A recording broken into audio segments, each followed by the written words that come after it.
Шоу Иванович, приветствую вас в Аяшаре. Хотела бы поговорить по парламентскому расследованию. Создана комиссия буквально несколько дней назад в парламенте Абхазии.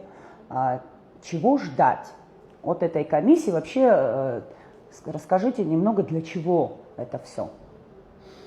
Здравствуйте, Денисова. Давно я не был в вашей студии. Приятно находиться здесь снова. Вот, парламентская комиссия, которая создана, я думаю, здесь важно, наверное, будет вспомнить вообще историю этого вопроса. С чего все началось и к чему пришло в итоге. А все началось с того, что экс-власть во главе с Асланом Георгиевичем Бжания время от времени предъявляла обществу инициативы, которые вызывали крайне негативную реакцию. Вот, и в противовес этой реакции, дабы обосновать свою позицию, он пытался обвинить всех тех, кто выступал против, в антироссийских настроениях, западном влиянии и прочих обвинениях. Прочие обвинения выдвигал, в общем-то. Вот. Впоследствии, когда вот это противостояние с обществом привело к известным событиям 15 ноября, и Аслан Георгиевич Бжания был вынужден уйти в отставку, эта риторика не то, что не остановилась, она усилилась. Мы все видели, как с каналов, центральных каналов российского телевидения он продолжал обвинять значительную часть общества в том, что они антироссийские. Мы, в частности, я один из участников этого протеста, антироссийские, прозападные, протурецкие. И, в общем-то, там уже он и его подчиненные, люди его команды там состязались в красноречии, в фантазиях и так далее. Вот. К сожалению, когда выборы закончились, мы рассчитывали на то, что та команда, которая пришла к власти, эти процессы остановит. И некоторые выводы будут сделаны из всего произошедшего. Однако непродолжительное время после выборов прошло, и мы столкнулись с персональными санкциями, примененными в отношении граждан Республики Абхазия. Естественно, был визит к первому лицу, президенту избранному, Бадре Зурабовичу Гумбо. Этот вопрос там обсуждался, и людей, сходивших к нему, он убедил в том, что эти процессы будут остановлены и последствия будут, скажем так, нивелированы. Однако ничего не произошло, все осталось так, как есть. Потом, как известно, мы об этом много уже говорили, давали интервью, я лично давал вам интервью. Вот, мы обратились, я в том числе подписал этот документ как гражданин республики. Вот, обратились к чиновникам, в том числе к главе администрации президента, руководителю аппарата президента Беслану Федоровичу Эшба, министру юстиции, генеральному прокурору, комитет по репатриации, так как в отношении репатриантов тоже были приняты персональные санкции. Мы знаем, что там более 10 человек были депортированы из России, им было запрещено вообще заезжать на территорию Российской Федерации, несмотря на то, что это единственная страна, через которую они могут попадать в Абхазию. Вот. Мы обратились в комитет по репатриации и так далее.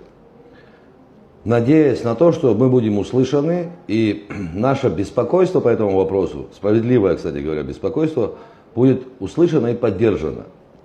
Однако, исходя из тех ответов, которые были получены, мы пришли к выводу, кстати говоря, должен обязательно отметить об этом, мы об этом говорили, напомнить хочу, что мы еще и лично встретились с министром иностранных дел, министром юстиции и главой аппарата президента, где все наши опасения были доведены до них. Более того, мы донесли до них, что этот вопрос не удастся замылить и отложить в сторону. Мы убедили их в том, что мы не остановимся, мы будем требовать справедливости, мы будем требовать реакции властей.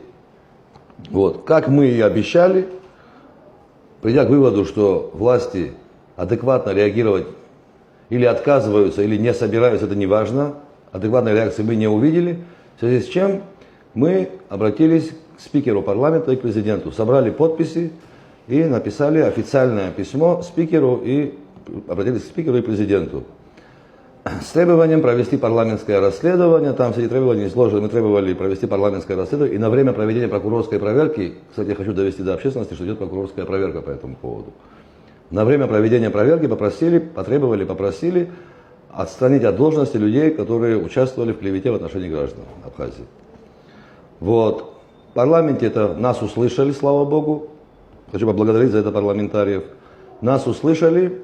Более 20 депутатов учинили свои подписи под обращением к спикеру. И вот 2 дня назад парламент путем голосования вынес постановление о создании о начале парламентского расследования, создании парламентской комиссии и, соответственно, расследования. Вот, мы указали на норму закона, когда обращались, есть закон о парламентском расследовании, регламент парламента, все это в рамках действующего законодательства. Такую работу парламент, слава богу, начал, за что я им очень благодарен, за их такую государственную, национально ориентированную политику и позицию.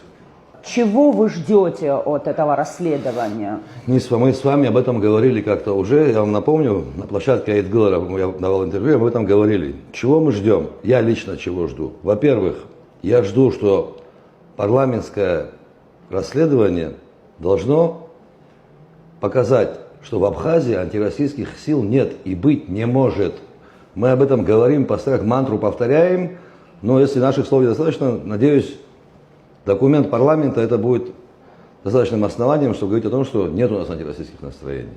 И уж тем более нет прозападных, протурецких и так далее, и так далее, и так далее. Вот чего я жду от парламента, лично я жду от парламентского расследования. Понимаете, я об этом говорил, повторю еще раз, это очень важный момент. Когда человека обвиняешь, надо либо отстаивать свою позицию, либо нести за это ответственность. Вообще так это происходит.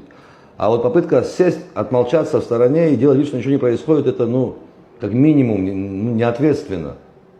Понимаете? И вот мы целый год об этом говорим, что так не получится. Так не бывает. Вот вы же сами, Нисфа, судитесь с СГБ, насколько мне известно. Вас обвинили, вы пошли в суд, правильно? Да. Вот видите как. Либо они должны доказать, что вы агент, либо извиниться, понимаете? Что-то должно произойти. Давайте тогда мы тоже их обвиним в чем-нибудь страшном. Вот я сяду и назову там нехорошими словами и пойду спокойно жить домой. Так будет? Нет, конечно. Нет. Ко мне придут, от меня будут требовать ответственность, или братья придут, или милиция, или прокурор, кто-то придет. И это нормально, так должно быть.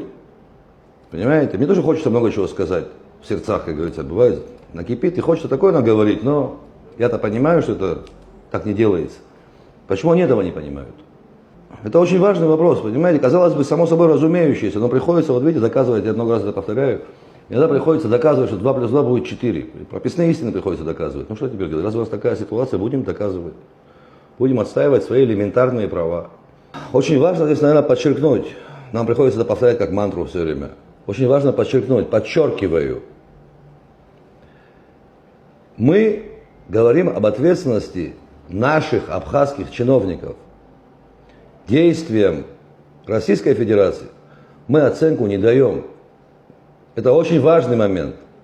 Подчеркиваю, мы говорим о тех, кто всю дорогу упорно давал лживую информацию о своих гражданах. Вот о чем речь идет. Исключительно. Мы не говорим о том, что кто-то где-то там не то решение принял. Мы говорим о тех, кто их запутал. Это очень важный момент. Я хочу его подчеркнуть такой красной линией. Понимаете? А то опять сейчас начнется, что вот. И так далее. Есть вещи простейшие, их не надо усложнять. Вот все время я вижу, что пытаются из мухи сделать слона. Все очень просто на самом деле.